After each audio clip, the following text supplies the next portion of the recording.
For 3 years, Ryan Mitchell lived what he thought was the perfect love story. His online girlfriend Sophia was everything he'd ever dreamed of: intelligent, beautiful, understanding, and completely devoted to him. They shared the same interests, the same sense of humor, even the same family stories that felt oddly familiar. Ryan was so in love that he bought an engagement ring and was planning to propose the moment they finally met in person. But when Ryan decided to surprise Sophia by showing up at her family's house with flowers and dreams of their future together, he discovered a truth so twisted and horrifying that it shattered everything he believed about love, family, and trust. Standing in that doorway wasn't his soulmate Sophia Chun. It was Chloe Mitchell, his estranged half-sister who had been manipulating him for 3 years in the most psychologically devastating catfishing scheme imaginable. And the worst part, she had known exactly who he was from the very beginning. What Ryan discovered next would transform him from a naive romantic into someone who understood the true meaning of revenge. If you're ready for a story that will make you question everything you think you know about online relationships and family loyalty, then you're in the right place. But before we dive into this shocking tale of deception, manipulation, and ultimate justice, make sure to hit that subscribe button and ring the notification bell, because stories like this will leave you speechless and remind you that sometimes the people closest to us are capable of the deepest betrayals. Chapter 1: The Perfect Love Story. The notification sound from my phone had become the most beautiful music in the world. 3 years, 2 months, and 16 days. That's how long I'd been hearing that sound and feeling my heart skip a beat, knowing it meant Sophia was thinking of me.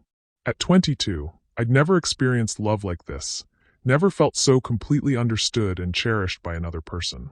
I was sitting in my small apartment in Portland, Oregon, working on a freelance graphic design project when her message came through. The familiar warmth spread through my chest as I saw her name light up my screen. "Good morning, my love. I know you're probably buried in work, but I couldn't start my day without telling you how much I miss you.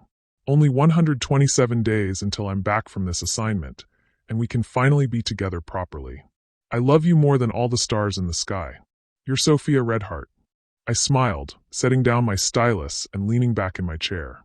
Sophia Chun, or at least that's what I knew her as, was a travel photographer working on a long-term assignment documenting remote communities across Southeast Asia. We'd met 3 years ago on a photography forum where I'd posted some of my graphic design work. She'd commented on a piece I'd created, and somehow that single comment had blossomed into the most meaningful relationship of my life. The irony wasn't lost on me that I, Ryan Mitchell, had found love through art. Growing up, I'd always been the quiet kid, more comfortable with a sketchbook than with people. My childhood had been complicated. My parents' messy divorce when I was 8 had left me living with my mom while my half-sister Chloe went to live with our dad across the country. I barely remembered Chloe. She was only 6 when the family split apart, and the bitter custody battle had made any contact between us impossible. But Sophia understood all of this. She understood my art, my introversion, my complicated family history. She'd grown up with her own family challenges, she'd told me. An absent father, a mother who worked too much, the feeling of never quite belonging anywhere. We were kindred spirits, 2 people who'd found in each other what we'd never found in our families. I picked up my phone and typed back, "Good morning, beautiful. 127 days feels like forever, but I'll wait for you as long as it takes. I'm working on something special for when you get back. A surprise that I think will show you just how much these 3 years have meant to me. I love you too, more than you'll ever know." The surprise I was referring to was an engagement ring. I'd been saving for months, working extra freelance jobs and cutting back on everything I could. The ring was sitting in my sock drawer, a simple but elegant solitaire that I'd chosen because Sophia had once mentioned loving classic, timeless designs. I was planning to propose the moment she returned from her assignment. My phone buzzed again. "A surprise? You know I hate waiting. Give me a hint." "Patience, my love. Some surprises are worth waiting for. But I will say this. It's something that will hopefully make you as happy as you've made me every single day for the past 3 years. Ryan Mitchell, you're going to be the death of me with all this mystery. But fine, I'll wait. I have to go, early morning shoot today. But I'll call you tonight, okay? I want to hear all about your day. I'll be waiting. I love you, Sophia. I love you too. Always and forever." I set my phone aside and tried to focus on my work, but my mind kept drifting to Sophia. In 3 years, we'd built something beautiful together. We talked every day, video called at least 3 times a week despite the time difference, and had shared everything with each other. I knew her favorite coffee order, oat milk latte with an extra shot, her biggest fear, being forgotten, her dreams for the future, opening her own gallery someday, and the way she laughed when she was truly happy, a sound I'd only heard through my phone speakers but that I was convinced was the most beautiful sound in the world. The only thing we hadn't done was meet in person. Her work kept her constantly traveling, and my freelance income didn't exactly allow for international trips. But we'd made it work. We'd watched movies together over video calls, had virtual dinner dates, and even fallen asleep on video calls just to feel like we were together. It wasn't conventional, but it was ours, and it was perfect. That evening, as promised, Sophia called. Her face appeared on my laptop screen, and as always, my breath caught a little. She was beautiful in an understated way. Long dark hair usually pulled back in a messy bun, warm brown eyes, and a smile that seemed to light up even through the pixelated video connection. Tonight she looked tired, but happy. "There's my handsome man," she said, settling into what looked like a hotel room. "How was your day? Did you make progress on the Henderson project?" I loved that she remembered the details of my work, that she cared about the small things that made up my daily life. "Finished it actually. The client loved the final design." "How was your shoot?" "Incredible. I'm working with this amazing family who've been living in the same village for generations. The grandmother told me stories that made me cry, beautiful, heartbreaking stories about love and loss and the things that endure." She paused, her expression growing soft. "It made me think about us, actually. About how love can survive anything if it's real enough. Is that what we have? Love that can survive anything?" "I think so," she said quietly. "Ryan, these 3 years with you, they've been the best of my life. I know it's been hard being apart, never being able to touch you or hold you, but what we have is so much deeper than physical presence. You know my soul." I felt my chest tighten with emotion. "You know mine too. Sophia, I almost said it then, almost told her about the ring, about my plans. But I caught myself. I just love you so much. I love you too. And Ryan, I have some news that might make you happy." My heart leaped. "What kind of news?" "My assignment is wrapping up earlier than expected. Instead of 127 days, it's looking more like 30. I should be back in the States by the end of next month." I felt like I might explode with joy. "Sophia, that's incredible. Where will you be?" "I'll come to you, wherever you are. Actually, that's the best part. I'm going to be staying with family for a few weeks when I first get back. In Seattle. That's only a few hours from you." Seattle. My heart started racing. After 3 years of loving this woman through a screen, I was going to be able to hold her in just 30 days. "I can't believe this is really happening," I said, running my hands through my hair. "Sophia, there's so much I want to say to you, so much I want to do when you're here." "Me too," she said, and there was something in her expression I couldn't quite read. "Ryan, when we meet, everything is going to change." "Change how?" "Just, everything will be different. But good different. I promise." We talked for another hour, making plans and sharing dreams about our first meeting. When we finally hung up, I sat in my apartment feeling like I was floating. 30 days. In 30 days, I would finally be able to touch the woman I loved, to see if her hand fit in mine the way I'd imagined, to find out if her laugh sounded even better in person. I pulled out my laptop and started researching romantic restaurants in Seattle, weekend getaway spots, anything that would make our first meeting perfect.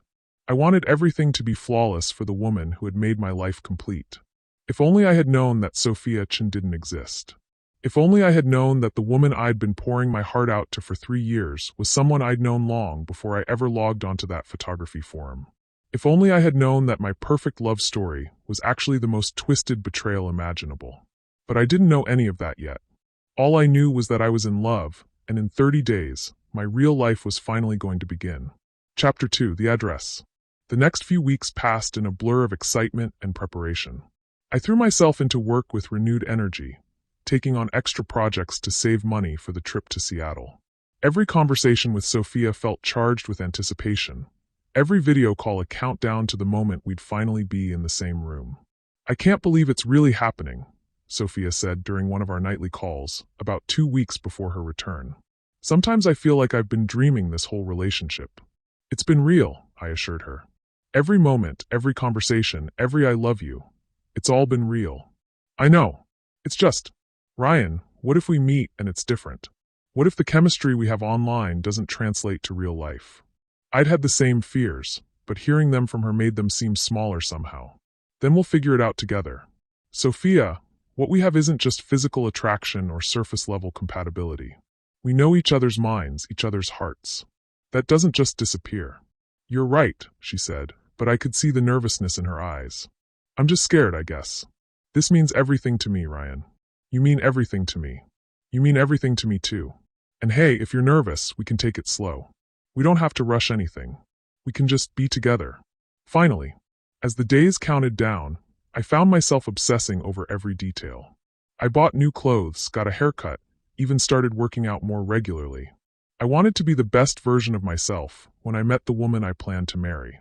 3 days before Sophia's scheduled return, she sent me an address. "This is where I'll be staying with my family," the message read. "It's a little outside Seattle proper, but it's beautiful. I can't wait to show you around the area." I plugged the address into Google Maps, curious about where she'd be staying. The location was indeed outside Seattle, in a quiet suburban neighborhood about 45 minutes from the city center. I switched to Street View, virtually walking down the tree-lined street, trying to imagine Sophia in this setting. The house at the address was a modest 2-story colonial with a well-maintained yard and a blue Honda Civic in the driveway. It looked like a family home, warm and welcoming. I found myself wondering about Sophia's family, the people who had shaped the woman I loved. She'd mentioned them occasionally, but had always been somewhat vague about the details. "My family is complicated," she'd told me once. "We've been through a lot together, but we're working on rebuilding our relationships." I'd understood that. My own family situation was far from simple, with the divorce and the estrangement from my father and half-sister. Maybe that was another thing Sophia and I had in common, the desire to create the family we'd never had with each other. 2 days before her return, I made a decision that would change everything. I was going to surprise her. I'd been planning to wait for her to settle in, to give her a few days to readjust to being back in the States before we met. But the more I thought about it, the more I realized I couldn't wait. I'd been waiting 3 years to hold this woman in my arms. What was the point of waiting even one more day? I called in sick to work, threw some clothes in a bag, and started the drive to Seattle. My plan was simple. Show up at her family's house with flowers, sweep her off her feet, and finally begin our real life together. The drive felt endless, even though it was only about 3 hours. I'd made a playlist of all the songs that reminded me of Sophia, and I sang along badly, my heart pounding with anticipation. I stopped at a florist in Seattle and bought a bouquet of white roses, Sophia's favorite flower, she'd told me, because they represented new beginnings. As I drove through the suburban neighborhood toward the address she'd given me, I felt like I was living in a dream. The tree-lined streets, the quiet houses, the late afternoon sunlight filtering through the leaves. It all felt surreal, like I was about to step into a movie. I pulled up in front of the house and sat in my car for a moment, trying to calm my racing heart. This was it. After 3 years of loving Sophia through a screen, I was about to see her face to face. I was about to touch her hand, hear her voice without the distortion of video calls, maybe even kiss her if the moment felt right. I grabbed the flowers and walked up to the front door, my legs feeling shaky with nerves and excitement. I could hear voices inside, a woman's laugh that made my heart skip because it sounded like Sophia's, though somehow different. Deeper, maybe, or more familiar than I remembered. I rang the doorbell and waited, clutching the roses and trying to figure out what I was going to say. How do you greet the love of your life when you're meeting them for the first time? Footsteps approached the door, and I heard the deadbolt turn. My heart was pounding so hard I was sure whoever was about to open the door would be able to hear it. The door swung open, and my world collapsed.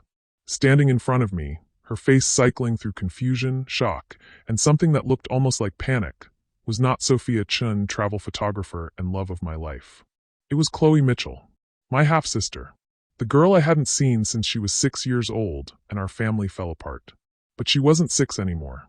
She was 20, with the same dark hair I'd been admiring through video calls for 3 years, the same brown eyes that had looked at me with love and longing through my laptop screen, the same smile that had made me believe in soulmates. "Ryan?" she said, and her voice was exactly the same as Sophia's because they were the same person. "What are you doing here?" I stood there, flowers in hand, staring at my half-sister who had somehow become the woman I'd been planning to propose to. My mind was reeling, trying to process what I was seeing, trying to make sense of the impossible. Chloe, I managed to say. I'm looking for Sophia. Sophia Chen. She said she was staying at this address. Something flickered across Chloe's face, guilt, maybe, or fear. But it was gone so quickly I almost missed it. I think there's been some mistake, she said carefully. There's no Sophia here. Just me and Dad. Dad. Our father. The man who had chosen Chloe over me when our parents divorced, who had cut me and my mother out of his life completely. He was here, in this house, and somehow my half-sister was standing in front of me pretending not to know why I was looking for the woman I loved. This is the address she gave me, I said, pulling out my phone with shaking hands. 1247 Maple Street. She said she was staying with family. Chloe's face went pale. Ryan, I think you should. Chloe? Who's at the door? A man's voice called from inside the house.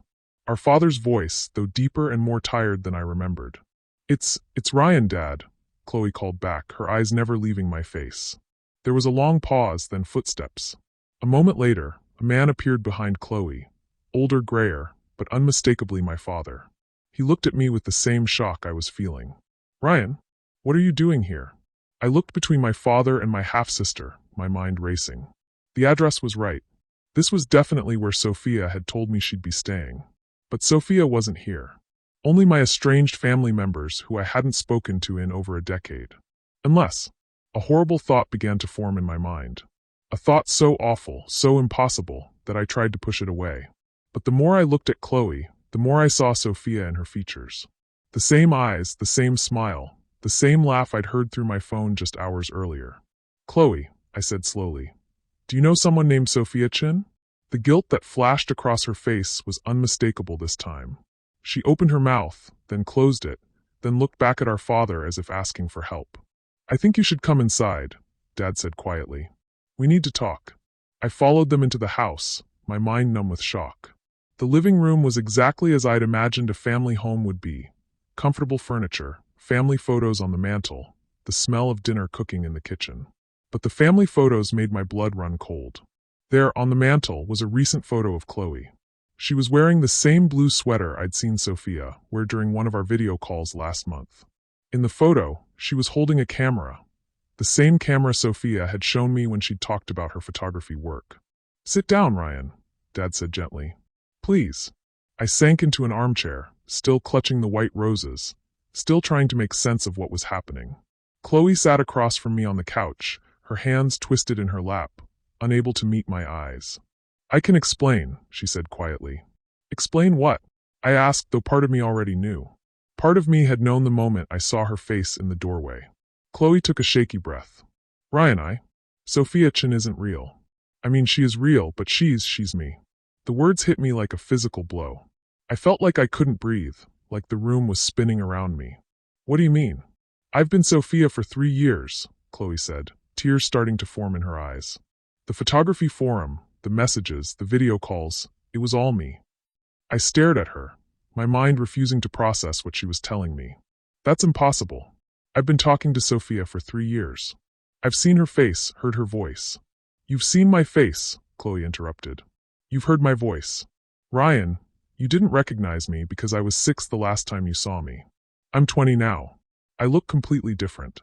The roses slipped from my numb fingers and fell to the floor. You're saying that for 3 years we've been. I know how this sounds, Chloe said quickly. I know how horrible this is. But Ryan, you have to understand, it wasn't supposed to happen like this. How was it supposed to happen? I asked, my voice barely above a whisper. Chloe looked at our father, who nodded encouragingly. Tell him the truth, sweetheart. All of it. I found your profile on the photography forum by accident, Chloe began. I was looking through portfolios for inspiration, and I saw your name. Ryan Mitchell. I thought it might be you, but I wasn't sure. So I created the Sophia account to see if it was really you. And when you figured out it was me? Chloe's face crumpled. I should have stopped then. I should have told you who I was. But Ryan, you started talking to me, really talking to me, and I realized how much I'd missed having you in my life. I missed my big brother. So you decided to make me fall in love with you instead?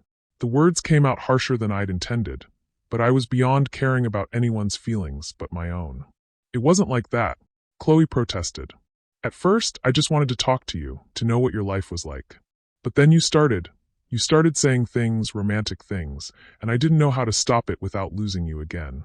I stood up abruptly, pacing to the window. When did you know? When did you realize what was happening? What do you mean? I turned to face her, and I could see the fear in her eyes. When did you realize I was falling in love with you? Because there's no way you didn't know, Chloe. There's no way you accidentally let this go on for 3 years. The silence stretched between us, and I saw the truth in her face before she spoke. About 6 months in, she whispered. You told Sophia you loved her for the first time, and I knew I should have stopped it then. But you didn't. No, I didn't. Why? I asked, though I was afraid of the answer. Chloe looked at our father again, then back at me. Because I was angry, Ryan.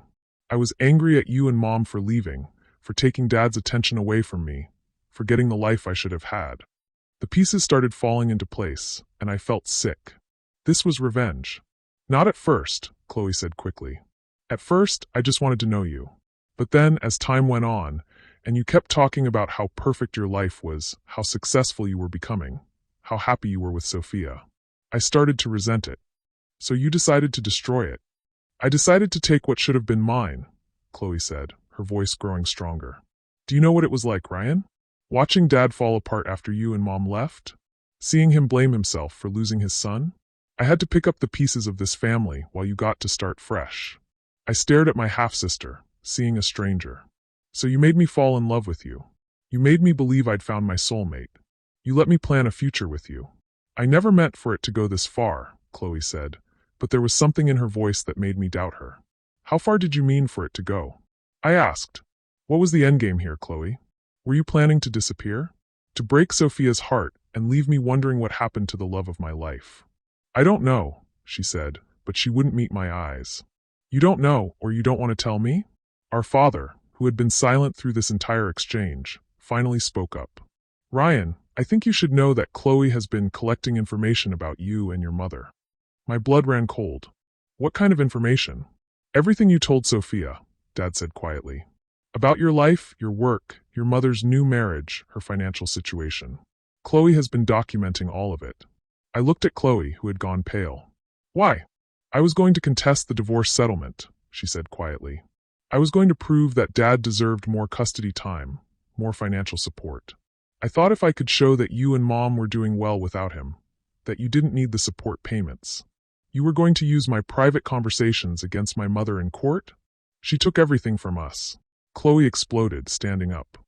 She took you. She took half of Dad's money. She took his happiness. We've been struggling for years while you two got to move on and be happy. So you decided to catfish me for 3 years to gather evidence for a custody battle that should have been settled over a decade ago. It wasn't just about the custody battle, Chloe said, and there was something dangerous in her voice now. It was about making you understand what it felt like to lose someone you love. What it felt like to have your family torn apart. The room fell silent. I stared at my half-sister, finally understanding the full scope of what she'd done to me. You were going to break my heart on purpose, I said slowly. You were going to let me fall completely in love with Sophia, and then you were going to make her disappear.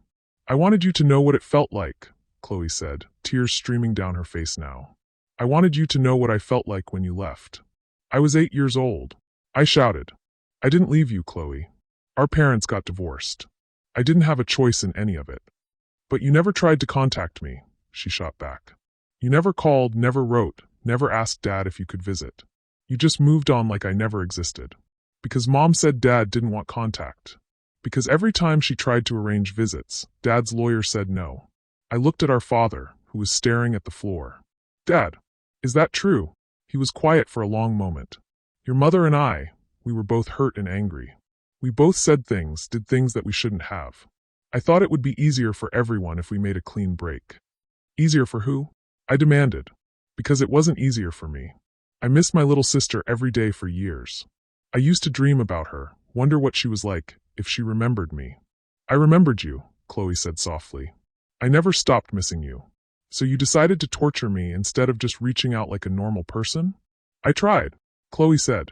I looked you up on social media, but your profiles were all private. I didn't know how to contact you without it being weird.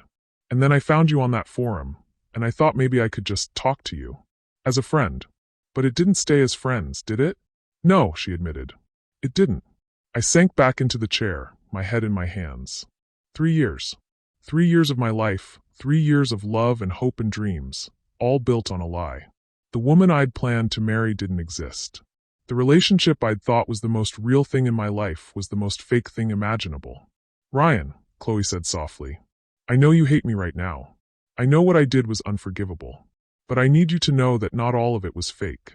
I looked up at her. What do you mean? The conversations we had, the things we talked about, the way we connected, that was real. I wasn't pretending to care about your art or your dreams or your feelings. I wasn't pretending to enjoy talking to you. But you were pretending to love me. Chloe was quiet for a long moment. I was pretending to be in love with you, she said finally. But I wasn't pretending to love you. You're my brother, Ryan. I've always loved you.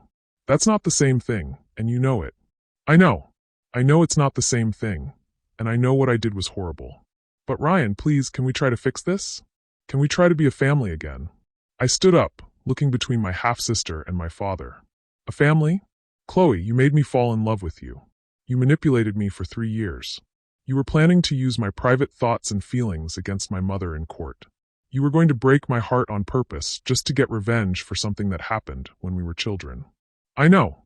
No, I interrupted. You don't know. You have no idea what you've done to me. You have no idea what it feels like to discover that the most important relationship in your life was a lie. I headed toward the door, needing to get out of that house, away from the people who had just destroyed my world. Ryan, wait, Dad called after me. Please, let's talk about this. I turned back to him. Talk about what? About how you let your daughter catfish your son for 3 years. About how you knew what she was doing and didn't stop her. I didn't know, Dad said quickly. I didn't know until recently, and when I found out, I told her she had to tell you the truth. When did you find out? Dad looked at Chloe, who was crying silently on the couch. 2 weeks ago. She told me you were coming to visit, and I asked who you were. When she explained, I made her promise to tell you everything. But she didn't tell me, I said. I had to find out by showing up here with flowers, thinking I was going to surprise the woman I love. I looked at the white roses scattered on the floor, and I felt something break inside my chest. I was going to propose to her, I said quietly. I have a ring in my car. I've been saving for months to buy a ring for a woman who doesn't exist. The silence that followed was deafening. I could see the horror on both their faces as they realized the full extent of what Chloe had done. Ryan, Chloe whispered. I'm so sorry. I never meant. Yes, you did, I said, my voice cold. You meant every bit of it. You wanted to hurt me, and you succeeded. Congratulations, Chloe. You got your revenge. I walked out of the house, leaving the roses on the floor and my family behind. As I got in my car, I could hear Chloe calling my name, but I didn't look back. I had 3 years of lies to process, a heart to put back together, and a revenge plan to formulate. Because if Chloe thought this was over, if she thought she could destroy my life and then ask for forgiveness, she was about to learn just how wrong she was. The naive boy she remembered was gone, and the man I'd become was going to make sure she regretted every single lie she'd told me. Chapter 3: The Evidence. I drove for hours that night, aimlessly wandering through the streets of Seattle and the surrounding suburbs, my mind reeling from what I'd discovered. Every few minutes, my phone would buzz with messages, some from Chloe, some from my father, all of which I ignored. I couldn't bear to read their words, couldn't stand the thought of more lies or excuses or attempts at justification. Eventually, I found myself in a 24-hour diner on the outskirts of the city, sitting in a corner booth with a cup of coffee that had long since gone cold. I stared at my phone, scrolling through 3 years of messages from Sophia, seeing them all in a horrifying new light. Every I love you had been a lie. Every shared dream, every intimate conversation, every moment of connection I'd treasured. All of it had been my half-sister manipulating me for her own twisted purposes. The woman I'd fallen in love with was a fiction, a character Chloe had created to destroy me. But as I read through the messages, something else began to emerge. Patterns. Inconsistencies. Things that, in my lovesick state, I'd overlooked or explained away, but that now seemed glaringly obvious. The way Sophia always seemed to know exactly what to say to comfort me when I talked about my family issues. The way she'd ask specific questions about my mother's new husband, about their financial situation, about my freelance income. The way she'd encourage me to share more and more personal details about my life.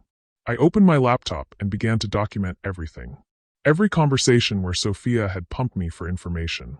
Every time she'd steered the conversation toward my family or my mother's circumstances. Every detail I'd shared that could potentially be used against my mother in a legal proceeding. The evidence was overwhelming. This hadn't been a prank that got out of hand or a misguided attempt to reconnect with her brother. This had been a calculated, methodical campaign of psychological manipulation designed to gather ammunition for a custody battle and to cause me maximum emotional damage. As the sun began to rise, I made a decision. Chloe wanted to play games? She wanted to manipulate and deceive and hurt people for her own gain? Fine. But she'd made one crucial mistake. She'd underestimated me. I drove back to Portland, my mind already working on a plan. Chloe thought she knew me, thought I was still the 8-year-old boy who'd cried when our parents divorced. She had no idea who I'd become in the years since then, no idea what I was capable of when someone I loved was threatened. And she'd threatened the most important person in my life, my mother. Back in my apartment, I began to work. I was a graphic designer, which meant I was skilled with technology, with social media, with creating compelling visual narratives. I also had something Chloe didn't know about: a network of freelance contacts who specialized in digital investigation and online research.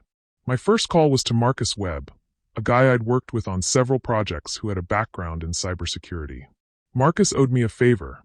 I'd helped him land a major client the year before, and he was exactly the kind of person who could help me dig deeper into Chloe's online activities. Ryan, hey man, what's up? Marcus answered on the second ring. Marcus, I need a favor. A big one. And I need you to keep it completely confidential. Sounds serious. What's going on? I gave him the basic outline, that I'd discovered someone had been catfishing me for 3 years, that they'd been gathering personal information for potentially illegal purposes, and that I needed to know the full extent of their online activities. Jesus, Ryan. That's messed up. You want me to do a full digital forensics workup. Everything you can find. Social media accounts, email addresses, any other online personas they might have created.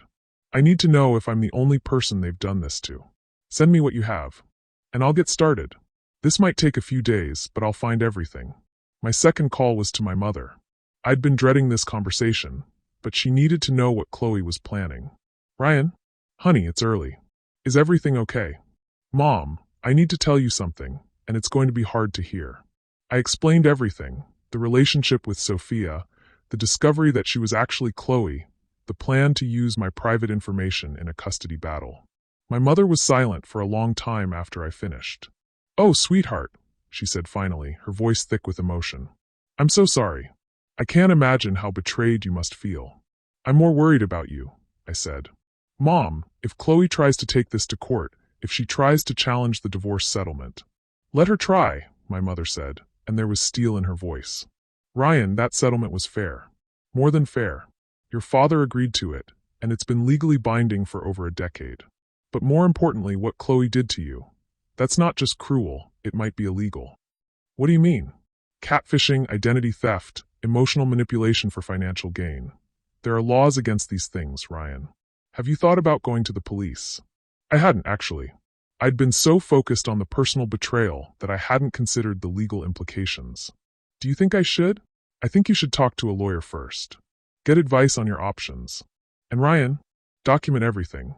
Every message, every call, every piece of evidence that shows what she did and why she did it. I'm already on it. Good. And honey, I know this hurts now, but you're going to get through this. You're stronger than you know. After I hung up with my mother, I spent the rest of the day organizing evidence. I created a detailed timeline of my relationship with Sophia, highlighting every instance where she'd gathered personal information. I screenshotted conversations, saved photos, and documented the elaborate web of lies Chloe had constructed. The more I dug, the more disturbed I became. This wasn't just about gathering information for a custody battle. Chloe had created an entire fictional life for Sophia. Fake social media accounts, a fake photography portfolio, even fake travel photos that I now realized were probably stolen from other photographers' work. She'd spent 3 years living a double life, maintaining this elaborate deception while watching me fall deeper and deeper in love with a person who didn't exist. The level of psychological manipulation was staggering. My phone buzzed with another message from Chloe. Ryan, please talk to me. I know you're hurt, but we can work through this. We're family. I stared at the message for a long time before responding. Family doesn't do what you did to me. Leave me alone. I can explain everything if you'll just give me a chance. You had 3 years to explain. You chose to lie instead. Please don't shut me out again. I can't lose you twice. That message made me angrier than all the others combined. She was trying to make herself the victim, trying to make me feel guilty for being hurt by her betrayal. It was manipulation, pure and simple, and it confirmed that she hadn't learned anything from what she'd done. I blocked her number and all of her social media accounts. If Chloe wanted to communicate with me, she'd have to find another way. 3 days later, Marcus called with his findings. Ryan, you need to sit down for this, he said without preamble. What did you find? Your sister, half-sister, whatever, she's been busy. The Sophia Chen identity is just the tip of the iceberg. My blood ran cold. What do you mean? She's created at least 6 different fake online personas over the past 4 years. Different names, different backgrounds, different social media profiles.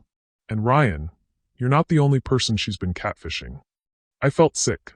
Who else? I found evidence of at least 3 other long-term online relationships. All with men, all involving elaborate backstories and fake photos. One guy in California she's been talking to for 2 years, another in Texas for about 18 months. Jesus Christ. What was she doing with them? Same thing she was doing with you, from what I can tell. Gathering personal information, building emotional connections, then using that information for. Well, I'm not sure yet. But Ryan, there's more. More. I found financial records. She's been receiving money from these guys.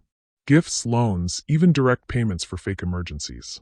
We're talking about thousands of dollars. I sat down heavily in my chair. She's been running a catfishing scam. A sophisticated one. And Ryan, I think she's been planning to escalate things with you. What do you mean? I found draft emails in one of her accounts. Messages she never sent, but that she'd been working on. She was planning to have Sophia ask you for money. A lot of money. Something about a family emergency, needing help with medical bills. The room started spinning. She was going to con me out of money too. It looks that way. And based on the timeline, it was supposed to happen right around now. Right around when she was supposed to return from her fake assignment. I thought about the engagement ring sitting in my sock drawer, about the money I'd been saving for our future together. If Chloe had asked Sophia to borrow money for an emergency, I would have given her everything I had without question. Marcus, I need you to document all of this. Everything you found. I'm going to need it. Already done. I've got screenshots, financial records, the whole 9 yards. Ryan, what are you planning to do with this? I'm going to make sure she never hurts anyone else the way she hurt me. After I hung up with Marcus, I sat in my apartment, staring at the evidence spread across my desk. Chloe hadn't just betrayed me. She'd been systematically defrauding multiple people, using fake identities to manipulate vulnerable men into giving her money and personal information. This wasn't about family revenge anymore. This was about stopping a predator. I made another call, this time to a lawyer my mother had recommended. Sarah Chun, ironically sharing a last name with Chloe's fake identity, specialized in cybercrime and fraud cases. Mr. Mitchell, I've reviewed the evidence you sent over, she said when I called. What your half-sister did to you constitutes several potential crimes. Identity theft, wire fraud, emotional distress, and possibly extortion depending on how she was planning to use the information she gathered. What are my options? You could file criminal charges. With the evidence you have, there's a strong case for prosecution. You could also pursue civil action for damages, emotional distress, financial losses, that sort of thing. What about the other victims? The other men she's been catfishing? That's where this gets interesting. If we can establish a pattern of fraud across state lines, this becomes a federal case. The FBI takes online fraud very seriously, especially when it involves multiple victims and significant financial losses. So what do you recommend? I recommend we contact the FBI's Internet Crime Complaint Center. With the evidence you have, they'll likely open an investigation. And Mr. Mitchell? You should know that if your half-sister is convicted of federal fraud charges, she's looking at serious prison time. Prison time. The thought should have made me feel guilty. She was still my half-sister, still family in some twisted way. But all I felt was a cold satisfaction. Chloe had made a choice to hurt people for her own gain. Now she was going to face the consequences. Let's do it, I said. I'll start preparing the complaint. But Mr. Mitchell, I have to ask, are you sure about this? Once we involve federal law enforcement, there's no going back. Your half-sister's life will be permanently changed. I thought about the 3 years of lies, about the other men she'd been manipulating, about the money she'd stolen and the hearts she'd broken. I thought about the engagement ring I'd bought for a woman who didn't exist, about the future I'd planned with someone who had been laughing at me behind my back. She changed my life permanently, I said. It's only fair that I return the favor. But even as I said the words, I knew that involving law enforcement was just the beginning. Chloe had wanted to play psychological games, had wanted to manipulate and deceive and hurt people for her own entertainment. She was about to learn that I could play those games too, and I was much better at them than she was. The naive boy she remembered was gone. In his place was a man who understood exactly how to use technology, social media, and public shame to destroy someone's life completely. Chloe had taught me well. Now it was time for her final lesson. Chapter 4: The Unraveling. The FBI moved faster than I'd expected. Within a week of filing the complaint, Special Agent Jennifer Torres contacted me to schedule an interview. She was a sharp woman in her 40s who specialized in cybercrime, and she took Chloe's case very seriously. "Mr. Mitchell, what your half-sister did represents a sophisticated fraud operation," Agent Torres explained as we sat in her office. "The multiple fake identities, the interstate nature of the crimes, the financial fraud. This is exactly the kind of case we prioritize. What happens next? We're going to need you to provide a full statement, turn over all the evidence you've collected, and potentially testify before a grand jury. We're also going to contact the other victims your friend identified. Have you spoken to Chloe yet?" "Not yet. We're building our case first. But Mr. Mitchell, I want you to be prepared. When we do arrest her, this is going to become public. There will likely be media attention, especially given the unusual nature of the family relationship involved." Media attention. I hadn't considered that angle, but Agent Torres was right. The story had all the elements that would make it irresistible to news outlets. Family betrayal, online deception, a romance scam with a twisted psychological component. "I understand," I said. "I'm prepared for that." But even as I said it, I was already thinking about how to use the media attention to my advantage. Chloe had spent 3 years carefully crafting her public image, maintaining her fake personas while presenting herself as a victim of her parents' divorce. She was about to learn what it felt like to have that image destroyed. While the FBI built their case, I began building mine. I created a detailed website documenting Chloe's crimes, complete with screenshots of conversations, evidence of her multiple fake identities, and testimonials from the other victims Marcus had helped me contact. The other victims were eager to share their stories. David Chun, no relation to the lawyer, from California had sent Jessica over $5,000 for fake medical emergencies. Michael Rodriguez from Texas had been planning to fly to meet Amanda when she suddenly disappeared. Each of them had been devastated by the betrayal, and each of them was grateful to finally understand what had happened to them. "I thought I was losing my mind," David told me during one of our phone calls. "Jessica just vanished one day, and I couldn't understand why. I blamed myself, thought I'd done something wrong. She made me feel like I was crazy too," I said. "That was part of her strategy, make us doubt ourselves so we wouldn't question her story." I also reached out to my network of freelance contacts, many of whom worked in social media marketing and digital communications. Within days, I had a team of people helping me document and publicize Chloe's crimes. The website went live on a Tuesday morning. By Tuesday evening, it had been shared thousands of times across social media platforms. By Wednesday, I was getting calls from journalists wanting to interview me about the case. I was selective about which interviews I accepted, choosing outlets that would give me the most control over the narrative. I wanted to make sure that Chloe's crimes were presented in their full context, not as a family dispute or a prank gone wrong, but as a systematic pattern of fraud and psychological manipulation. The first major interview was with a true crime podcast that specialized in online fraud cases. The host, Rebecca Martinez, was thorough and professional, and she understood the broader implications of Chloe's behavior. "What strikes me about this case," Rebecca said during our recorded interview, "is the level of premeditation involved. This wasn't a spur-of-the-moment decision or a case of someone getting in over their head. Your half-sister created multiple fake identities, maintained them for years, and systematically targeted vulnerable people for financial and emotional exploitation." "That's exactly right," I said. And I think it's important for people to understand that this wasn't about family issues or childhood trauma. This was about a predator who used family connections to make her crimes more effective. Can you explain what you mean by that? Chloe knew things about me that a stranger wouldn't know. She knew about my family history, my insecurities, my dreams. She used that insider knowledge to make Sophia seem like the perfect match for me. It wasn't love or connection. It was psychological manipulation based on information she'd gathered as my sister. The podcast episode was released on Friday and immediately went viral. By the weekend, the story was being covered by major news outlets, and hashtag Chloe the Con Artist was trending on social media. That's when Chloe finally tried to contact me again. She called from a number I didn't recognize, and I almost didn't answer. But something made me pick up. "Ryan, please, you have to stop this," she said without preamble. Her voice was shaky, desperate. "The FBI came to the house. They have a warrant. They're taking all my computers, my phone, everything." "Good," I said calmly. "You're a criminal, Chloe. Criminals get investigated. I'm your sister." "No, you're not. My sister wouldn't have done what you did to me. Ryan, please, I'm begging you. Call off the media, take down the website. I'll do anything. I'll pay back the money, I'll apologize to everyone, I'll get therapy. Just please stop destroying my life." I almost laughed. "Destroying your life? Chloe, you destroyed your own life the moment you decided to become a con artist. I'm just making sure everyone knows what you really are." "This isn't you," she said, crying now. "The Ryan I knew was kind and forgiving. He wouldn't do this to family." "The Ryan you knew was 8 years old," I said. "The Ryan you knew doesn't exist anymore, just like Sophia doesn't exist.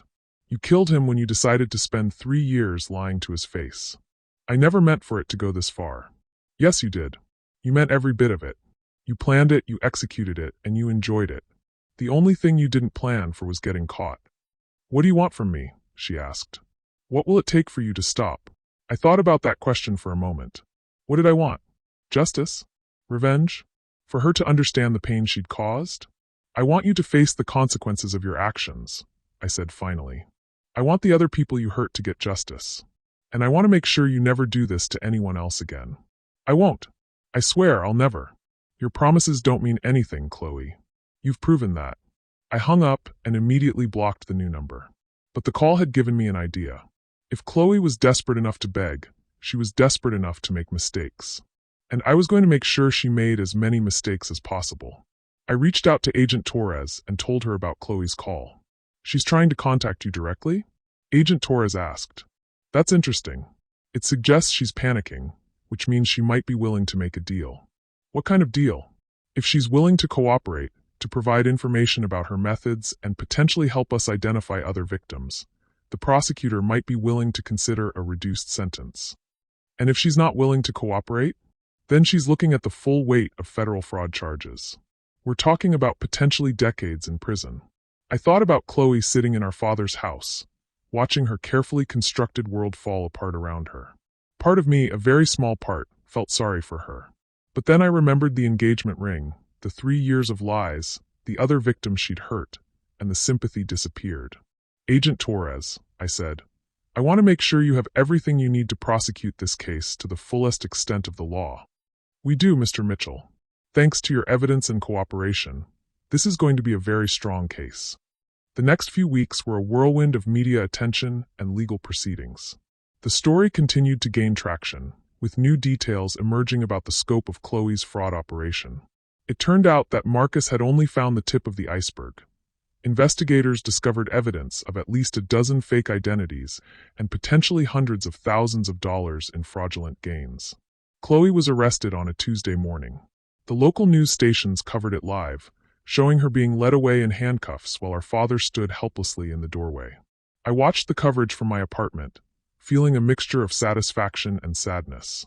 She looked smaller, somehow diminished. Not the confident manipulator who had spent 3 years playing with my emotions, but a scared young woman facing the destruction of everything she'd built. But then I remembered David from California, who had sent his life savings to a woman who didn't exist. I remembered Michael from Texas, who had blamed himself for months when Amanda disappeared. I remembered the engagement ring sitting in my drawer, the symbol of a love that had never been real. Chloe had made her choices. Now she was living with the consequences. The arraignment was scheduled for the following week. Chloe's lawyer, A public defender who looked overwhelmed by the media attention entered a plea of not guilty and requested bail. The prosecutor argued that Chloe was a flight risk, pointing to her history of creating false identities and her demonstrated ability to manipulate people online. The judge agreed, denying bail and remanding Chloe to federal custody pending trial. As I watched my half-sister being led away in shackles, I felt something I hadn't expected: emptiness. The anger that had sustained me for weeks was still there, but underneath it was a hollow feeling, like I'd won a battle but lost something essential in the process. That evening my father called. "Ryan," he said, his voice heavy with exhaustion. "I know you probably don't want to hear from me, but I need to say something." "What is it, Dad?" "I'm not calling to defend what Chloe did. What she did to you, to those other people, it's unforgivable. But she's still my daughter, and she's going to prison because of choices she made. I wanted you to know that I don't blame you for what you've done." I was quiet for a moment, processing his words. "Do you blame me for anything?" "I blame myself," he said quietly. "For the divorce, for the way we handled the custody situation, for not staying in touch with you. I blame myself for raising a daughter who thought it was acceptable to hurt people the way she hurt you." "Dad." "No, let me finish. I've been thinking about this a lot since everything came out. Chloe told me she was angry about the divorce, about feeling abandoned. But Ryan, you were abandoned too. You lost your father and your sister when you were 8 years old, and instead of dealing with that pain in a healthy way, Chloe decided to make you pay for it. I tried to find you," I said, the words coming out before I could stop them. "When I turned 18, I tried to look you up, but your number was unlisted, and I didn't know where you were living." "I know. Your mother told me. She said you asked about me, about Chloe. I should have reached out then, should have tried to rebuild our relationship. Instead, I let my pride and my guilt keep me away."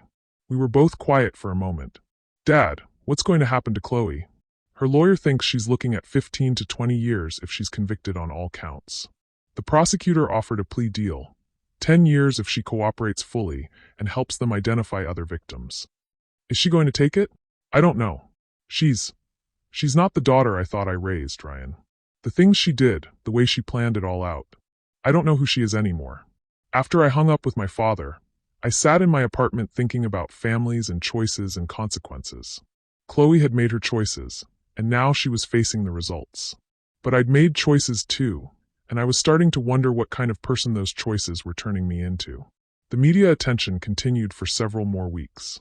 I did more interviews, appeared on news programs, and watched as the story took on a life of its own. #Chloe the Con Artist became a cautionary tale about online dating and family betrayal. The website I'd created became a resource for other catfishing victims. But as the initial rush of vindication faded, I found myself struggling with unexpected emotions. I'd gotten my revenge. Chloe was facing serious prison time, her reputation was destroyed, and she'd never be able to hurt anyone the way she'd hurt me again. So why didn't I feel better? The answer came to me during a conversation with my therapist, Dr. Sarah Kim, whom I'd started seeing to help process the trauma of Chloe's betrayal. "Ryan," Dr. Kim said during one of our sessions, "you've spent the last few months focused on making sure Chloe faces consequences for her actions. That's understandable, and in many ways it was necessary. But what have you done to heal from what she did to you?" "What do you mean?" "I mean that revenge and justice aren't the same thing as healing. You've successfully exposed Chloe's crimes and protected other potential victims. But you haven't dealt with the emotional trauma of discovering that a 3-year relationship was built on lies." She was right. I'd been so focused on destroying Chloe that I hadn't taken time to grieve the loss of Sophia, to process the betrayal, to figure out how to trust people again. "How do I do that?" I asked. "That's what we're going to work on together. But Ryan, I think the first step might be to stop defining yourself by what Chloe did to you. You've become the catfishing victim, the man who exposed his sister. But you're more than that. You were more than that before Chloe, and you'll be more than that after her." That night, I made a decision. I took down the website. I stopped doing interviews. I declined requests for podcast appearances and documentary participation. I'd told my story, Chloe was facing justice, and now it was time to focus on rebuilding my life. The trial was scheduled for 6 months later. Chloe ultimately decided to take the plea deal, admitting to multiple counts of wire fraud, identity theft, and conspiracy. She was sentenced to 12 years in federal prison, with the possibility of parole after 8 years if she demonstrated good behavior and continued cooperation with ongoing investigations. I didn't attend the sentencing hearing. I'd said everything I needed to say, and I didn't want to see Chloe again. But my father called me afterward to tell me what had happened. "She asked me to give you a message," he said. "What message?" "She said to tell you that she's sorry. Not sorry she got caught, but sorry for what she did to you. She said she knows it doesn't change anything, but she wanted you to know that she understands now how much she hurt you." Do you believe her? I don't know. But I don't know if I can trust anything she says anymore. I understood that feeling. Trust, once broken so completely, was almost impossible to rebuild.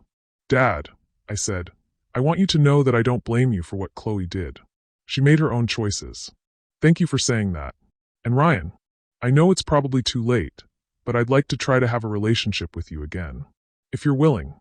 I thought about that for a moment. My father had made mistakes, but he hadn't deliberately set out to hurt me the way Chloe had. Maybe it wasn't too late for some relationships to be repaired. "I'd like that too," I said. Chapter 5: Rebuilding. 2 years after Chloe's sentencing, my life looked completely different. I'd moved to a new city, Denver, partly for a fresh start and partly because I'd been offered a position with a digital marketing firm that specialized in online safety and fraud prevention. My experience with Chloe's case had given me unique insights into how online predators operated, and I'd found a way to turn that painful knowledge into meaningful work. I was helping other people avoid the kind of manipulation I'd experienced, and it felt like a way to create something positive from the wreckage of my relationship with Sophia. My father and I had slowly rebuilt our relationship. We talked on the phone regularly, and I'd even visited him a few times. It was awkward at first. We were essentially strangers trying to figure out how to be family again, but we were making progress. We didn't talk about Chloe much. She was serving her sentence at a federal facility in California, and according to my father, she was participating in therapy programs and working toward her GED. He visited her occasionally, but he'd stopped asking me if I wanted to send messages or letters. We both understood that some bridges, once burned, couldn't be rebuilt. I'd also started dating again, though it had taken a long time to trust my instincts about people. Dr. Kim had helped me work through the trauma of Chloe's betrayal, but learning to open my heart again had been a slow process. Her name was Amanda, a real Amanda this time, not a fictional character created to manipulate me. She was a teacher I'd met at a coffee shop, and our relationship had developed slowly and naturally. She knew about my history with Chloe, and she'd been patient with my trust issues and my need to verify that she was who she claimed to be. "I ran a background check on you," I'd admitted to her after we'd been dating for a few months. "I know," she'd said with a smile. "I would have been worried if you hadn't." Amanda understood that my caution wasn't about her. It was about protecting myself from ever being that vulnerable to deception again. She'd even helped me develop some of the educational materials I used in my work, drawing on her experience as a teacher to make complex concepts about online safety accessible to different audiences. It was Amanda who suggested that I write a book about my experience. "You've helped so many people through your work," she said one evening as we were having dinner. "But imagine how many more people you could reach with a book. Your story could help people recognize the warning signs of catfishing, understand the psychological tactics that predators use." "I don't know if I want to relive all of that again," I said. "You wouldn't be reliving it. You'd be transforming it into something that could help other people avoid what you went through." The idea grew on me over the following weeks. I'd moved beyond defining myself as a victim, but maybe there was value in sharing my story in a way that could genuinely help others. Not for revenge or publicity, but for education and prevention. I started writing the book 6 months later. It was harder than I'd expected. Not just the emotional difficulty of revisiting those memories, but the challenge of presenting the story in a way that was both honest and constructive.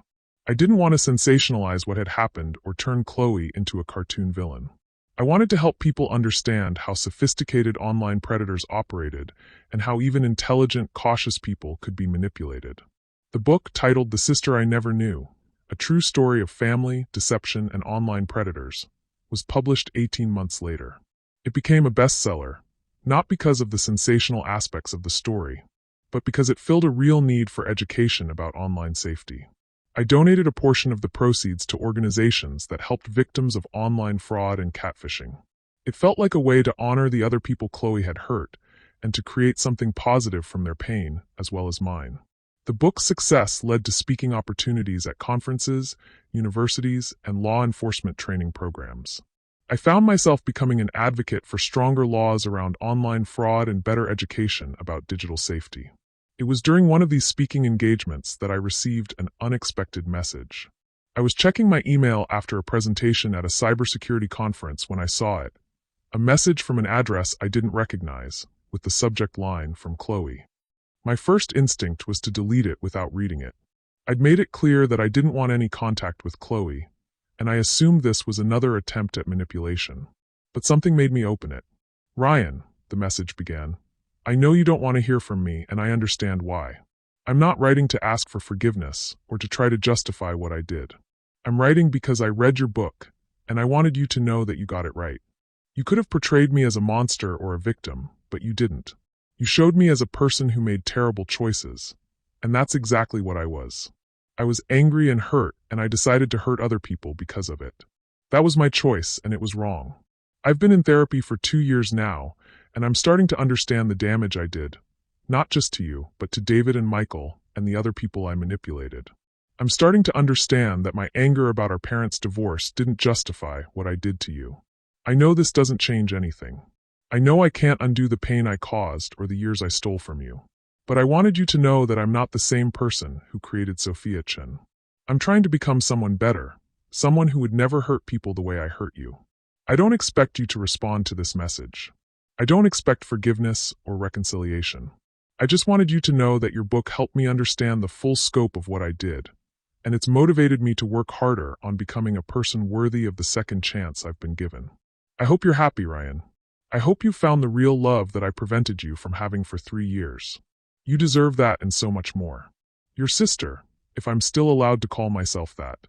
Chloe." I stared at the message for a long time, feeling a complex mix of emotions. There was still anger there and hurt and a deep wariness about trusting anything Chloe said. But there was also something else, a recognition that the person who had written this message sounded different from the person who had created Sophia Chen. I showed the message to Amanda that evening. "What do you think?" I asked after she'd read it. "I think it sounds like someone who's done a lot of hard work on themselves," she said carefully. "But I also think that doesn't obligate you to respond or forgive or have a relationship with her. I don't know if I can forgive her. I don't know if I want to. That's okay. Forgiveness isn't something you owe to other people, Ryan. It's something you do for yourself, when and if you're ready." I thought about that conversation for weeks. Did I want to forgive Chloe? Did I want to have any kind of relationship with her when she was eventually released from prison? The answer, I realized, was complicated. I didn't want to go back to being the naive person who trusted easily and assumed the best of people. Chloe's betrayal had changed me in ways that were probably permanent. But I also didn't want to spend the rest of my life defined by what she'd done to me. I never responded to Chloe's message, but I didn't delete it either. I saved it in a folder labeled "Maybe Someday," acknowledging that my feelings about my half-sister might continue to evolve as I did. 3 years after the book was published, Amanda and I got married. It was a small ceremony, attended by close friends and family, including my father, who walked me down the aisle in the absence of my mother, who had passed away the year before from cancer. As I stood at the altar, looking into Amanda's eyes and promising to love and cherish her, I thought about the journey that had brought me to this moment. Chloe's betrayal had nearly destroyed my ability to trust and love, but it had also taught me the value of real connection, honest communication, and authentic relationships. The love I felt for Amanda was nothing like what I'd thought I felt for Sophia. It was built on truth instead of lies, on genuine compatibility instead of manipulation, on shared experiences instead of fictional stories. It was real in a way that my relationship with Sophia never could have been. During our honeymoon, Amanda and I talked about the future, our careers, our dreams, the possibility of starting a family. For the first time in years, I found myself looking forward instead of backward, planning for what was to come instead of dwelling on what had been lost. Do you ever wonder what would have happened if Chloe had never created Sophia? Amanda asked one evening as we watched the sunset from our hotel balcony. Sometimes, I said. But I think I've realized that wondering about alternate timelines is a waste of energy. What happened, happened. The question is what I do with the life I have now. And what do you want to do with it? I thought about that question, really thought about it. What did I want from the rest of my life? I want to keep helping people, I said finally. I want to use what I learned from Chloe's betrayal to protect other people from going through what I went through. I want to build a real family with you, based on honesty and trust and genuine love. And I want to prove that people can survive betrayal and come out stronger on the other side. That sounds like a pretty good plan, Amanda said, taking my hand. As we sat there together, watching the sun disappear into the ocean, I realized that Chloe had been wrong about one thing. She'd thought that destroying my relationship with Sophia would destroy my capacity for love and trust. She'd thought that showing me how easily I could be manipulated would make me afraid to open my heart again. Instead, her betrayal had taught me the difference between real love and manufactured connection. It had shown me the value of relationships built on truth instead of deception. It had made me appreciate authenticity in a way I never had before. Chloe had tried to break me, but instead, she'd made me stronger. She'd tried to steal my future, but instead, she'd taught me how to build a better one. And that, I realized, was the best revenge of all. Epilogue, 5 years later. I was in my office, reviewing materials for an upcoming presentation on digital literacy, when my assistant knocked on the door. "Ryan, there's someone here to see you. She says she's your sister." My blood ran cold. Chloe had been released from prison 6 months earlier, after serving 8 years of her sentence. I'd known this day might come, but I'd hoped she would respect my desire for no contact. "Did she give a name?" I asked. "Chloe Mitchell. She said you'd probably not want to see her, but she asked if you'd give her 5 minutes. I sat back in my chair, my mind racing. Part of me wanted to have security escort her out of the building. Part of me was curious about what she wanted to say. And a small part of me, a part one didn't want to acknowledge, wondered what 8 years in prison had done to the person who had once been my little sister. "Send her in," I said finally, "but leave the door open." A moment later, Chloe appeared in my doorway. She looked older, obviously, but also different in ways that went beyond the passage of time. Her hair was shorter, her clothes simple and practical. But it was her eyes that struck me most. They held a gravity that hadn't been there before, a weight that spoke of hard-won wisdom and genuine remorse. "Hello, Ryan," she said quietly, not moving from the doorway. "Thank you for seeing me." "You have 5 minutes, I said, gesturing to the chair across from my desk. "What do you want?" Chloe sat down carefully, her hands folded in her lap. "I wanted to apologize. In person. I know I sent you that letter a few years ago, but I needed to look you in the eye and tell you how sorry I am for what I did to you." "Okay, you've apologized. Is that all?" "No." She took a deep breath. "I also wanted to tell you that I've spent the last 8 years trying to understand why I did what I did. Not to excuse it, but to make sure I never do anything like it again." "And what did you discover?" "That I was angry and entitled and completely lacking in empathy. That I convinced myself that my pain justified hurting other people. That I was so focused on what I thought I deserved that I never considered what other people deserved." I studied her face, looking for signs of manipulation or deception. But all I saw was exhaustion and what appeared to be genuine remorse. "I also wanted you to know," Chloe continued, "that I've been working with a victim advocacy group since my release. I speak to groups about online fraud, about the tactics predators use, about the warning signs people should watch for. I'm trying to use my experience to help protect other people." "That's good," I said, surprised by this information. "I know it doesn't undo what I did. Nothing can do that. But I wanted you to know that I'm trying to make amends in the only way I can, by preventing other people from going through what you and David and Michael went through." We sat in silence for a moment. I found myself studying this woman who had once been my little sister, trying to reconcile her with the person who had spent 3 years systematically destroying my emotional life. "Why now?" I asked. "Why come here now?" "Because I read about your wedding in the newspaper. I saw the picture of you and Amanda, and you looked happy. Really happy. And I realized that despite everything I did to try to destroy your capacity for love and trust, you'd found a way to build a real relationship with someone. And that made you want to see me? It made me realize that you'd won. Not in the sense of beating me or getting revenge, but in the sense of refusing to let what I did define the rest of your life. You took the worst thing that had ever happened to you and turned it into something that helps other people. You found real love after I tried to convince you that love was just manipulation. You built a life worth living after I tried to destroy your faith in other people." I felt something shift in my chest. Not forgiveness exactly, but a recognition that the person sitting across from me was not the same person who had created Sophia Chin. I'm not here to ask for forgiveness, Chloe continued. I know I don't deserve that, and I know you don't owe it to me. I'm here because I wanted you to know that seeing you succeed, seeing you happy, has been the most important part of my rehabilitation. It's shown me that people can survive the worst things and come out stronger. Chloe, I said slowly, what you did to me was unforgivable. You stole 3 years of my life, you manipulated me in the cruelest way possible, and you hurt other innocent people for your own gain. I will never forget that, and I will never pretend it didn't happen. I understand. But, I continued, I also won't let what you did continue to poison my life. I've built something good from the wreckage you created, and I'm not going to let anger and resentment destroy that. Chloe nodded, tears forming in her eyes. That's all I could hope for. I don't know if we'll ever have a relationship again, I said. I don't know if I'll ever be able to trust you or think of you as my sister. But I'm glad you're trying to do better. I'm glad you're helping other people avoid what you put me through. Thank you, she whispered. That means more to me than you know. She stood up to leave, then paused at the door.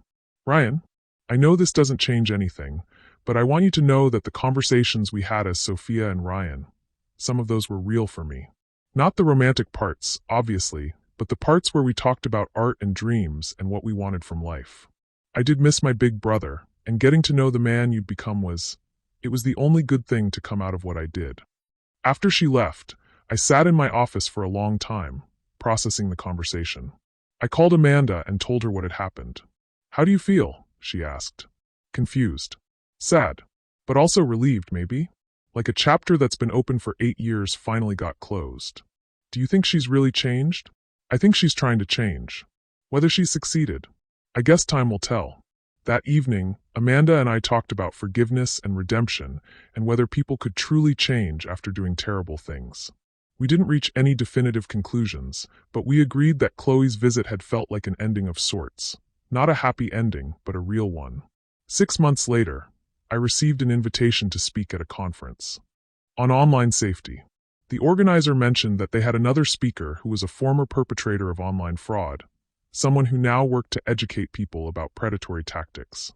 I almost declined when I realized it was probably Chloe. But then I thought about the work I was doing, about the people I was trying to help, and I decided that my personal feelings couldn't interfere with that mission. The conference was in Chicago.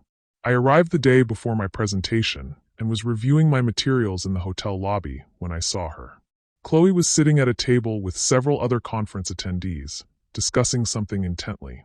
She looked professional, engaged, and completely different from the desperate woman who had begged me to stop destroying her life 8 years earlier.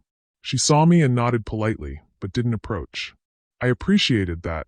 It showed that she understood the boundaries I needed to maintain. The next day, I attended her presentation. She spoke about the psychology of online predators, the tactics they use to manipulate victims, and the warning signs people should watch for. She was articulate, knowledgeable, and unflinchingly honest about her own crimes. I spent 3 years systematically manipulating my own brother, she told the audience. I created a fake identity, built an elaborate fictional life, and used his love and trust against him. I did this not because I was desperate or mentally ill, but because I was angry and entitled, and I wanted to hurt someone who I blamed for my own problems. She went on to describe the techniques she'd used, the psychological vulnerabilities she'd exploited, and the long-term damage she'd caused to multiple victims. It was uncomfortable to listen to, but it was also educational in a way that my own presentations couldn't be. I could tell people how it felt to be victimized. Chloe could tell them exactly how predators thought and operated. After her presentation, several audience members approached her with questions. I watched from across the room as she patiently answered each one, providing detailed information about predatory tactics and prevention strategies. She's good at this, Amanda said, appearing beside me. She'd flown in to attend my presentation and had decided to stay for Chloe's as well. Yeah, she is, I admitted. Does that bother you? I thought about the question. It should probably. But honestly, if she can prevent even one person from going through what I went through, then maybe something good came out of all this after all. As we were leaving the conference, Chloe approached us in the lobby. Ryan, Amanda, she said politely. I wanted to thank you for attending my presentation. I know it couldn't have been easy to listen to. It was educational, I said. You're doing good work. I'm trying to. I know it doesn't balance the scales, but it's something. Chloe, Amanda said suddenly, can I ask you something? Of course. Do you ever regret getting caught? Do you ever wish you'd gotten away with it? Chloe was quiet for a moment, considering the question seriously. No, she said finally. Getting caught was the best thing that ever happened to me. If Ryan hadn't exposed me, I would have kept hurting people. I would have kept telling myself that my anger justified my actions. I would have become someone even worse than I already was. And now I'm trying to become someone better. Someone who uses her knowledge of manipulation to protect people instead of hurt them. Someone who takes responsibility for her actions instead of blaming other people for her problems. As we parted ways in the lobby, I realized that this might be the last time I ever saw Chloe. We were both moving forward with our lives, both trying to create something positive from a terrible situation, but we were doing it separately. And that was okay. That night, as Amanda and I flew back to Denver, I reflected on the strange journey that had brought me to this point. 8 years ago, I'd been a broken man whose entire understanding of love and trust had been shattered by the person who should have protected him. I'd been consumed with anger and a desire for revenge. Now, I was married to a woman I loved deeply and authentically. I had meaningful work that helped protect other people from the kind of manipulation I'd experienced. I had a relationship with my father that, while not perfect, was honest and growing stronger. And I had something else. The knowledge that I'd survived the worst betrayal imaginable and come out stronger on the other side. Chloe had tried to destroy me, but instead, she'd taught me the difference between real love and manufactured connection. She'd tried to make me afraid to trust, but instead, she'd taught me how to trust wisely. She'd tried to steal my future, but instead, she'd shown me how to build a better one. In the end, the best revenge hadn't been destroying her life or seeing her go to prison. The best revenge had been refusing to let her actions define me, refusing to let her betrayal poison my capacity for love and connection. The best revenge had been living well. As our plane descended into Denver, I looked out the window at the city lights below and thought about the life Amanda and I were building together. Tomorrow, we would go back to our work, our friends, our plans for the future.